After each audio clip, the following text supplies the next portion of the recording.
اعوذ باللہ من الشیطان الرجیم بسم اللہ الرحمن الرحیم۔ قرآن مجید میں کل 114 صورتیں ہیں اور 114 صورتوں کے اندر سب سے سخت ترین عذاب یا جہنم کی سب سے سخت ترین ڈسکرپشن اگر کسی صورت میں دی گئی ہے تو وہ 104 نمبر صورت سورۃ الہمزہ ہے۔ جہنم کا عذاب سنتے ہی عام طور پہ ذہن میں یہ آ جاتا ہے کہ ہو سکتا ہے شرک کے اوپر ہو، بدکاری کے اوپر ہو، چوری کے اوپر ہو، سود کے اوپر ہو، لیکن حال یہ کہ اس صورت میں ایسی کسی چیز کا ذکر نہیں بلکہ ان دو باتوں کا ذکر ہے جو عام طور پر آج کل ہمارے معاشرے میں سویٹ ڈش کی طرح کی جاتی ہیں، اور وہ ہے ویل لکل ہمزۃ لمزہ، تباہی بربادی ہلاکت ہے ہر ہمز اور لمز کرنے والے کے لیے۔ ہمز اور لمز کے مفسرین کرام نے مختلف معنی لکھے ہیں۔ وہ لکھتے ہیں ہمز کے 4 معنی ہیں۔ نمبر 1، یہ کسی انسان کے پیٹ پیچھے اس کے عیب گنوانا، اس کی برائیاں گنوانا، وہ فلانا وہ کیا نالائق ہے، وہ کیا نکما ہے، وہ کیا سفارشی ہے، اس کو تو بات کرنے اور کپڑے پہننے کا ڈھنگ سنگ ہی نہیں آتا۔ دوسرا معنی لکھا ہے ہمز کا کہ لوگوں کا پردہ نہ رکھنا، لوگوں کا پردہ چاک کرنا، اگر کسی کا کوئی سیکرٹ کوئی راز آپ کو معلوم ہو جائے فوراً پبلکلی سب کو بتا دینا، او فلانے کی بات پتہ لگی ہے، اس کی منگنی ٹوٹ گئی ہے، اس کا تو چکر چل رہا ہے فلانے کے ساتھ، وہ تو ایگزام میں فیل ہو گیا ہے۔ اور نمبر 3 یہ کہ دوسروں کی عزت اور اس کی ساخت کو نقصان پہنچانا،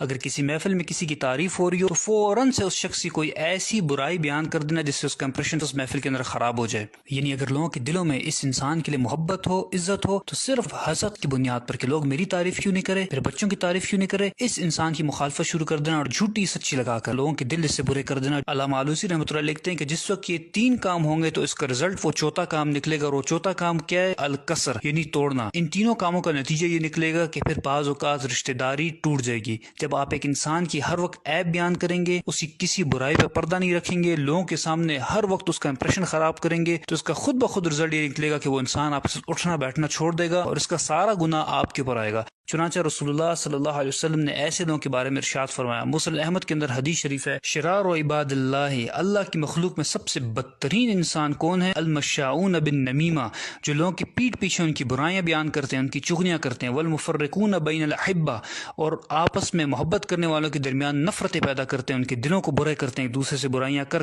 والباغون البراء اللعنت، اور بے گناہ اور معصوم لوگوں کو بدنام کرنے کی کوشش کرتے ہیں جن کا کوئی قصور نہیں ہوتا، فضول میں ان کی طرف اس قسم کی نسبتیں کرتے ہیں جو کام انہوں نے نہیں کیے ہوتے۔ اور ایک روایت میں تو یہاں تک آیا کہ یحشرہم اللہ فی وجوہ الکلاب، اللہ تعالیٰ ان کے چہروں کو کتے کی طرح بنا دے گا قیامت کے دن۔ اور دوسرا لفظ اس آیت میں ذکر ہوا ہے وہ ہے لمز۔ مفسرین کرام لکھتے ہیں کہ ہمز کا معنی تو 4 کام کسی کے پیٹ پیچھے کرنا، لیکن لمز کا معنی یہ ہے کہ کسی انسان کے روبرو اس کے سامنے 3 کام کرنا۔ نمبر 1 یہ کہ بات بات پر اس کو تانے دینا، تمہیں تو کچھ آتا ہی نہیں ہے، تم سے تو کوئی خیر کی توقع ہے ہی نہیں، کبھی کوئی کام تم نے ڈھنگ کا کیا ہے۔ نمبر 2 یہ کہ اس کو لوگوں کے سامنے ذلیل کرنا، اور نمبر 3 یہ کہ اس کا محفل میں مذاق اڑانا، منہ سے اشاروں سے اس پہ ٹانٹ کرنا، اس کی شکل صورت کا مذاق اڑانا، اس کے کپڑوں کا لباس کا مذاق اڑانا۔ رسول اللہ صلی اللہ علیہ وسلم نے اس قسم کے لوگوں کے بارے میں ارشاد فرمایا کہ مررت بقوم، معراج کے موقع پر مجھے ایک قوم دکھائی گئی، اسفار من نحاس، ان کے ناخن نوکیلے تانبے کے بنے ہوئے تھے، یخمشون وجوہہم وصدورہم، اور وہ اپنے ناخنوں سے اپنا منہ بھی کھرید رہے تھے اور اپنے سینے کو بھی نوچ رہے تھے۔ میں نے پوچھا کہ یہ کون لوگ ہیں جو اتنی تکلیف میں ہیں؟ مجھے بتایا گیا کہ یہ آپ کی قوم کے وہ لوگ ہیں جو لوگوں کے پیٹ پیچھے ان کے عیب بیان کرتے تھے، اور یقعون فی اعراضہم، اور یہ لوگوں کی عزت اور آبرو سے کھیلا کرتے تھے۔ اور جب ہماری فرینڈز اینڈ فیملی گیدرنگز ہوتی ہیں، اور واٹس ایپ، فیس بک، سوشل میڈیا پر جو فرینڈز اینڈ فیملی گروپس بنے ہوتے ہیں، وہاں پر دوسرے کا مذاق اڑایا جاتا ہے، ایک دوسرے کو ذلیل کیا جاتا ہے، اور ہم کیا کہتے ہیں؟ ہم تو شغل لگا رہے ہیں،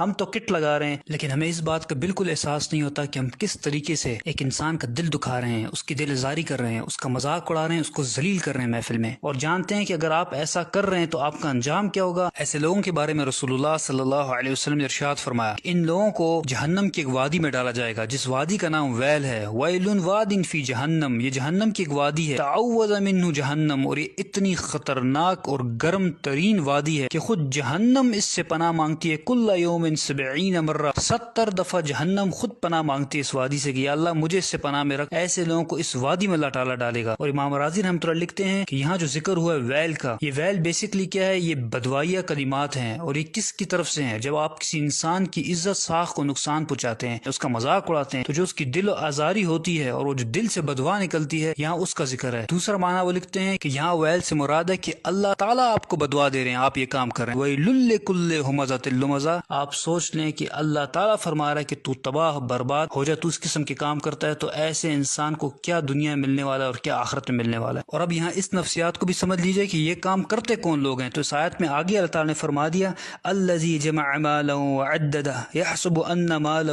اخلدہ، وہ لوگ جو مال جمع کر کر کے رکھتے ہیں اور سمجھتے ہیں کہ ان کا مال باقی رہے گا۔ یعنی کیا معنی ہوا؟ معنی یہ ہوا کہ وہ لوگ جو آپ کے فرینڈز فیملی سرکل کے اندر آپ کے مقابلے میں اسٹیٹس میں زیادہ ہیں، تعلیم میں زیادہ ہیں، مال و دولت میں زیادہ ہیں، ان کا بیک گراؤنڈ زیادہ مضبوط ہے، تو پھر ایسے لوگ خود بخود اپنے آپ کو سپیریئر سمجھتے ہیں۔ جب یہ سپیریئر سمجھتے ہیں تو پھر یہ آپ کو حقیر سمجھتے ہیں اور آپ کو ذلیل کرتے ہیں، آپ کا مذاق اڑاتے ہیں۔ اور معذرت کے ساتھ ان لوگوں سے زیادہ قصور ان لوگوں کا ہے جو لوگ ان کے اندر گھسے بیٹھے رہتے ہیں ہر وقت، جو ان کو ہر چیز میں اپنا بڑا بناتے ہیں۔ جب یہ لوگ ان کو بڑا بناتے ہیں تو ان کو موقع ملتا ہے کہ اس قسم کے کام کرتے ہیں۔ اور امام رازی رحمۃ اللہ علیہ ان پالشی اور چاپلوس قسم کے لوگوں کے بارے میں لکھتے ہیں کہ جس وقت ان امیر لوگوں سے یہ اٹھ کر جاتے ہیں تو یہ امیر لوگ ان کے پیچھے بھی ہنستے ہیں، اور یہی ان کی سزا کے لیے کافی ہے۔ اور یاد رکھیں کہ یہ دنیا میں سزا ہے، لیکن آخرت میں ان کو بھی اتنی ہی سزا ملے گی جتنا کہ مذاق اڑانے والے امیر لوگوں کو سزا ملے گی۔ اور آخر میں اللہ تعالیٰ سے دعا ہے کہ اللہ تعالیٰ ہمیں زبان کے شر سے بچائے، اور اب تک جو بھی زیادتی ہم سے ہوئی اللہ تعالیٰ اس میں معاف فرمائے اور ہمیں سچی توبہ کرنے کی توفیق عطا فرمائے۔ سب سے دو درخواستیں ہیں، ایک 2 نفل پڑھیں اور اللہ تعالیٰ سے معافی مانگیں،